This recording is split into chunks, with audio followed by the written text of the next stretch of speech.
Assalamualaikum warahmatullahi wabarakatuh. Perkenalkan saya Andrew Makmur, nomor BP 18 11 02 20 08 dari kelas 2B D4 Akuntansi. Ingin menjelaskan materi tentang analisis biaya volume laba.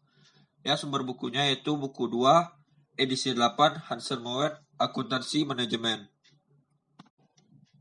Analisis biaya volume laba terbagi dari 7 materi. Yaitu yang pertama, konsep dasar biaya volume laba. Analisis biaya volume laba atau CVP digunakan untuk perencanaan dan pengambilan keputusan. Analisis CVP menekankan keterkaitan antara biaya, kuantitas yang terjual, dan harga. Analisis CVP dapat menjadi alat untuk mengidentifikasi cakupan dan besarnya kesulitan ekonomi yang dihadapi suatu divisi dan mencari pemecahannya. Analisis CVP juga dapat mengatasi banyak isu lainnya, seperti jumlah unit yang harus dijual untuk mencapai impas, dampak pengurangan biaya tetap terhadap titik impas, dan dampak kenaikan harga terhadap laba. Selain itu, analisis CVP memungkinkan para manajer untuk melakukan analisis sensitivitas dengan menguji dampak dari berbagai tingkat harga atau biaya terhadap laba. Yang kedua adalah konsep titik impas dan metode perhitungan titik impas. Titik impas adalah titik di mana total pendapatan sama dengan total biaya, atau titik di mana laba sama dengan 0. Untuk menemukan titik impas dalam unit, kita fokus pada laba operasi. Dengan metode perhitungan titik impas yang terbagi 3. Yang pertama adalah pendekatan rumus atau margin kontribusi. Margin kontribusi adalah perbedaan antara total pendapatan penjualan perusahaan dan total biaya variabel.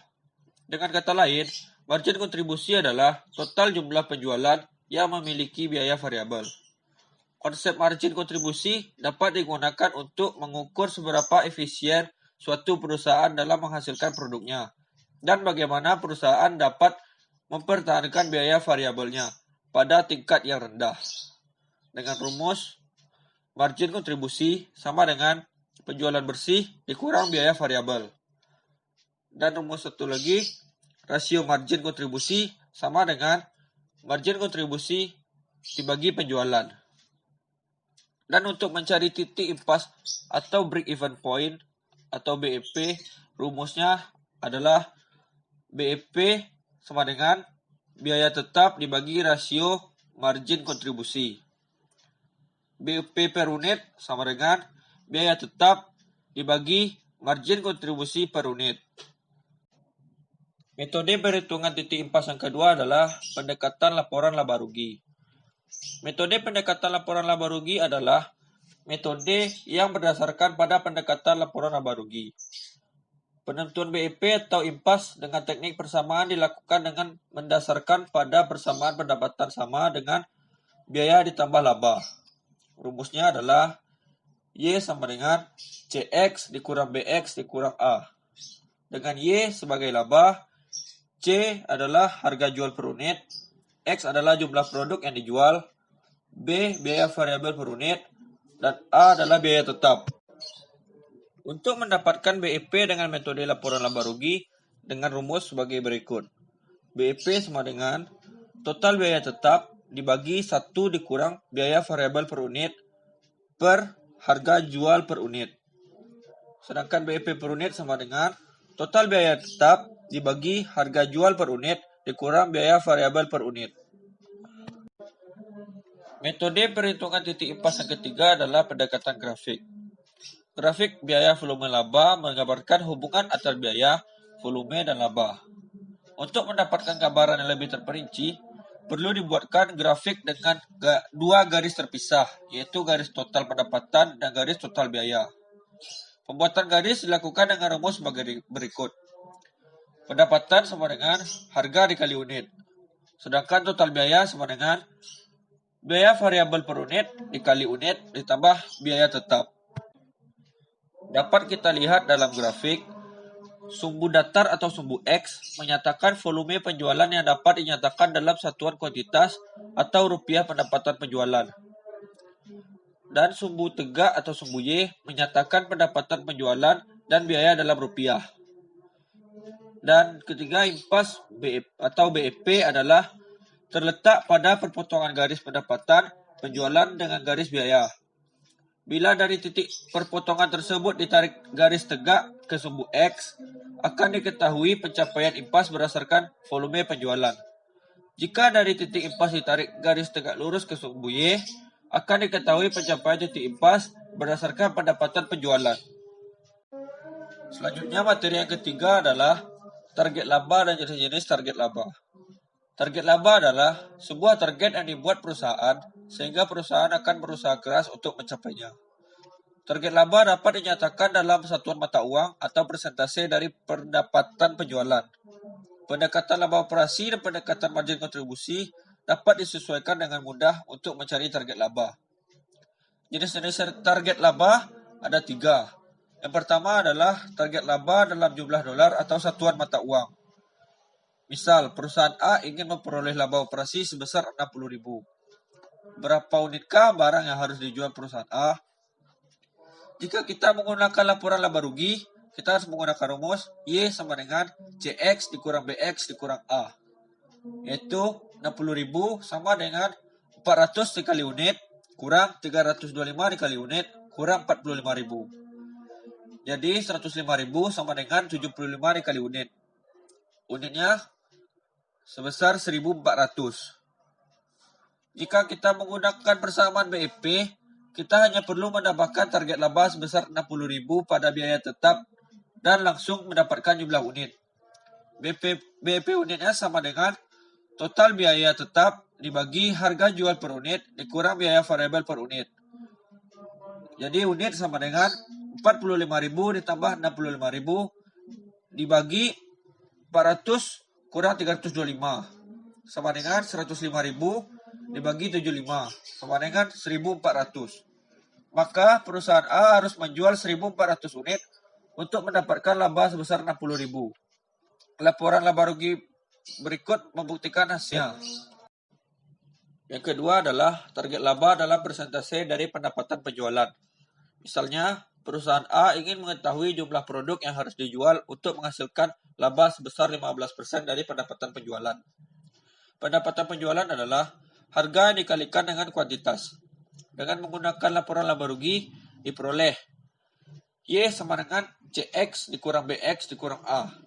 Jadi, 0,15 dikali 400 dikali unit sama dengan 400 dikali unit dikurang 325 dikali unit dikurang 45.000. 60 kali unit sama dengan 75 kali unit dikurang 45.000. 15 kali unit sama dengan 45.000. Unitnya sama dengan 3.000.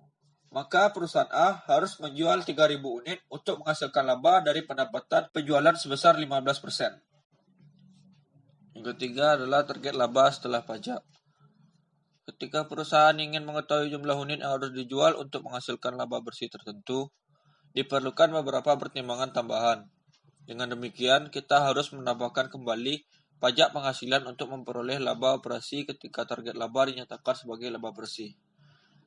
Misalnya, perusahaan A ingin memperoleh laba bersih sebesar 48.750 dengan tarif pajak sebesar 35%.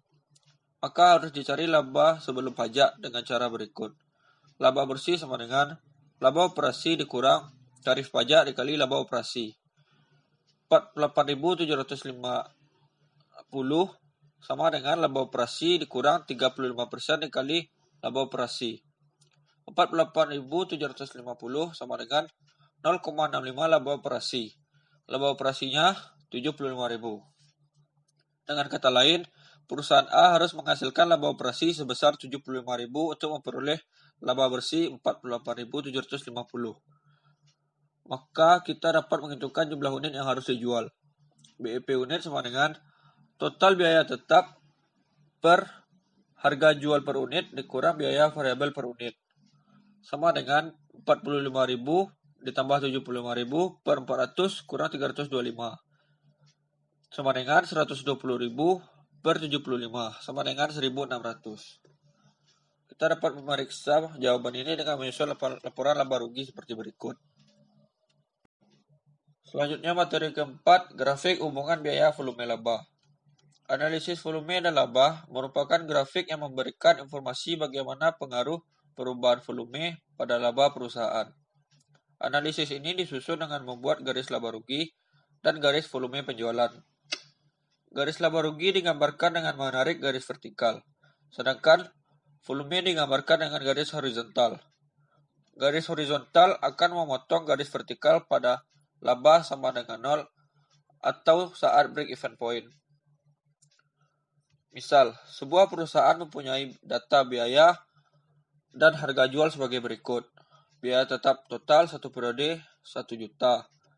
Biaya variabel per unit produksi jual 100. Harga jual per unit 200. Anggaran produk terjual 20.000 unit. Dari data yang tersedia, bisa diketahui bahwa laba maksimal akan dicapai perusahaan ketika perusahaan bisa menjual produk yang dianggarkan yaitu sebesar 20.000 unit atau total penjualan sebesar 4 juta. Dan laba yang akan dicapai pada saat penjualan sebesar penjualan 20.000 dikali 200 4 juta. Biaya variabelnya 2 juta. Kontribusi margin jadinya 4 juta dikurang 2 juta menjadi 2 juta. Biaya tetap total 1 juta. Jadi laba bersihnya yaitu 2 juta dikurang 1 juta jadi 1 juta. Selanjutnya materi yang kelima adalah CVP multiproduk. Analisis CVP cukup mudah jika diterapkan dalam pengaturan produk tunggal. Namun, kebanyakan perusahaan memproduksi dan menjual lebih dari satu produk atau jasa. Meskipun kompleksitas konseptual dari analisis CVP lebih tinggi dalam situasi multiproduk, pengoperasiannya tidak berbeda jauh. CVP multiproduk ini terbagi atas dua. Pertama adalah titik impas dalam unit. Apabila perusahaan memiliki dua produk, maka pemecahannya adalah menetapkan analisis secara terpisah ke setiap lini produk. Dengan cara itu, titik impas individu akan diperoleh jika laba didefinisikan sebagai margin produk. Misalkan berikut titik impas untuk produk A dan produk B. Unit impas produk A sama dengan biaya tetap per harga kurang biaya variabel per unit. Sama dengan 30.000 per 75. Sama dengan 400 unit. Unit impas produk B sama dengan biaya tetap per harga dikurang biaya variabel per unit. Sama dengan 40.000 per 200, sama dengan 200 unit. Jadi, 400 produk A dan 200 produk B harus dijual untuk mencapai margin produk impas. Namun, margin produk impas hanya menutup biaya tetap langsung. Sementara itu, biaya tetap umum masih belum tertutupi. Ini akan menimbulkan kerugian sebesar biaya tetap umum pada perusahaan. Bagaimanapun, biaya tetap umum masih harus diperhitungkan dalam analisis. Cara mengatasi masalah ini adalah dengan mengkonversikan masalah multiproduk menjadi masalah produk tunggal. Kunci dari konversi ini adalah mengidentifikasi bauran penjualan atau sales mix yang diharapkan dalam unit dari produk yang dipasarkan. Penentuan bauran penjualan atau sales mix. Misalkan perusahaan Z berencana menjual 1.200 produk A dan 800 produk B. Maka bauran penjualannya adalah 1.200 banding 800. Kemudian disederhanakan menjadi 3:2. Dengan kata lain, untuk setiap 3 produk A yang terjual, ada 2 produk B yang terjual. Bauran penjualan dan analisis CVP. Karena perusahaan Z berharap menjual 3 produk A dan 2 produk B, perusahaan Z bisa mengidentifikasikan produk tunggal yang dijualnya sebagai suatu paket yang berisi 3 produk A dan 2 produk B. Dengan menetapkan produk tersebut sebagai suatu paket, masalah multiproduk dikonversikan menjadi masalah produk tunggal. Untuk menggunakan pendekatan titik impas dalam unit, harga jual per paket dan biaya variabel per paket harus diketahui. Dengan cara, variabel per unit produk A 400, produk B 800, biaya kontribusi per unit produk A 325, produk B 600, margin penjualan produk A 75, produk B 200, bauran penjualan produk A 3, produk B 2, margin produk A 225, produk B 400, dan total margin antara produk A dan produk B 625. Berdasarkan margin kontribusi per paket di atas, Persamaan dasar impas dapat digunakan untuk menentukan jumlah paket yang perlu dijual untuk mencapai impas. Dari proyeksi laporan laba rugi perusahaan Z, kita mengetahui total biaya tetap perusahaan adalah 96.250. Berikut titik impasnya. Paket impas sama dengan biaya tetap per margin kontribusi per paket, sama dengan 96.250 per 625, sama dengan 154 paket. Maka perusahaan Z harus menjual 462 produk A dalam kurung 3 dikali 154 dan 308 produk B dalam kurung 2 kali 154. CVP multiproduk yang kedua adalah pendekatan dolar penjualan. Satu-satunya informasi yang diperlukan adalah proyeksi laporan laba rugi. Perusahaan Z secara keseluruhan penjualannya 1.120.000 dikurangi biaya variabel 870.000, margin kontribusi 250.000, dikurangi biaya tetap 96.250, maka laba operasinya 153.750. Dengan laporan laba rugi tersebut, pertanyaan umum mengenai CVP dapat diajukan. Misalnya, berapa pendapatan penjualan yang harus dihasilkan untuk mencapai impas? Untuk menjawab pertanyaan ini, kita bagi total biaya tetap 96.250 dengan rasio margin kontribusi 0,2232 yang didapatkan dari 250.000 per 1.120.000. Yaitu penjualan impas sama dengan biaya tetap per rasio margin kontribusi sama dengan 96.250 per 0,2232 sama dengan 431.228. Selanjutnya materi yang keenam adalah analisis sensitivitas perubahan variabel pada CVP. Analisis sensitivitas merupakan analisis yang dilakukan untuk mengetahui akibat dari perubahan parameter-parameter produksi terhadap perubahan kinerja sistem produksi dalam menghasilkan keuntungan. Dengan melakukan analisis sensitivitas, maka akibat yang mungkin terjadi dari perubahan-perubahan tersebut dapat diketahui dan diantisipasi sebelumnya. Tujuan analisis sensitivitas: menilai apa yang terjadi dengan hasil analisis kelayakan suatu kegiatan investasi atau bisnis apabila terjadi perubahan di dalam perhitungan biaya atau manfaat. Yang pertama, analisis kelayakan suatu usaha ataupun bisnis perhitungan umumnya didasarkan pada proyeksi-proyeksi yang mengandung ketidakpastian tentang apa yang akan terjadi di waktu yang akan datang. Kedua, analisis pasca kriteria investasi yang digunakan untuk melihat apa yang akan terjadi dengan kondisi ekonomi dan hasil analisis bisnis jika terjadi perubahan atau ketidaktepatan dalam perhitungan biaya atau manfaat. Bisnis sangat sensitivitas terhadap perubahan akibat beberapa hal. Yang pertama, harga. Kedua, keterlambatan pelaksanaan. Ketiga, kenaikan biaya. Yang keempat, ketidaktepatan dan perkiraan hasil atau produksi. Selanjutnya materi yang ketujuh adalah risiko dan ketidakpastian. Asumsi penting dalam CVP adalah harga dan biaya diketahui dengan pasti, namun hal tersebut jarang terjadi. Risiko dan ketidakpastian adalah bagian dari pengambilan keputusan bisnis dan bagaimana hal itu harus ditangani. Kedua konsep yang bermanfaat bagi manajemen adalah margin pengaman dan pengungkit operasi. Kedua konsep ini dapat dipertimbangkan untuk mengukur risiko. Pertama, margin pengaman adalah unit yang diharapkan terjual atau pendapatan yang diharapkan untuk dihasilkan yang melebihi volume impas. Margin pengaman dapat dipandang sebagai ukuran besar dari risiko. Pada kenyataannya, peristiwa yang tidak diketahui selalu muncul ketika rencana telah disusun. Hal itu dapat menurunkan penjualan di bawah jumlah yang diharapkan. Apabila margin pengaman perusahaan adalah besar atas perusahaan tertentu yang diharapkan di tahun depan, maka risiko menderita kerugian jika penjualan menurun lebih kecil daripada margin pengamanan yang lebih kecil. Yang kedua adalah pengungkit operasi. Pengungkit operasi merupakan penggunaan biaya tetap untuk menciptakan perubahan persentase laba yang lebih tinggi ketika aktivitas penjualan berubah. Semakin besar tingkat pengungkit operasi, semakin banyak perubahan dalam aktivitas penjualan akan memengaruhi laba. Misal, penjualan produk A dan produk B masing-masing 1 juta. Dikurangi biaya variabel untuk produk A sebesar 500.000, produk B 800.000. Maka margin kontribusi untuk produk A 500.000 dan produk B 200.000. Dikurangi biaya tetap produk A sebesar 375.000 dan produk B 100.000. Jadi laba operasi produk A sebesar 125.000 dan produk B 100.000. Harga jual produk A 100, produk B 100, beban variabel per unit produk A 50, produk B 50, dan margin kontribusi per unit produk A 50, produk B 50. Maka tingkat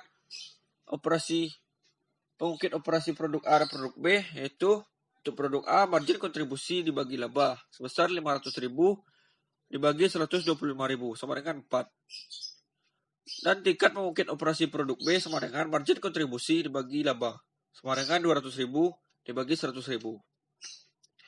Apa yang akan terjadi jika penjualan naik sebesar 40%?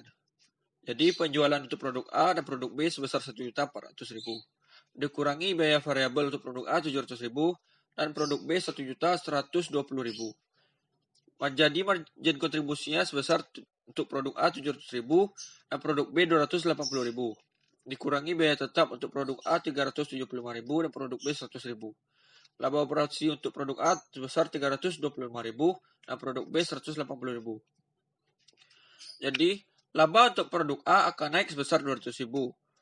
Kenaikannya 160%. Pada produk B, laba meningkat sebesar 80.000. Kenaikannya sebesar 80%. Maka dapat dilihat di sini pengaruh pengungkit operasi merupakan suatu informasi yang berharga dalam pengambilan keputusan terhadap risiko. Sekian penyampaian materi analisis biaya volume laba dari saya. Jika ada kesalahan kata, mohon dimaafkan. Assalamualaikum warahmatullahi wabarakatuh.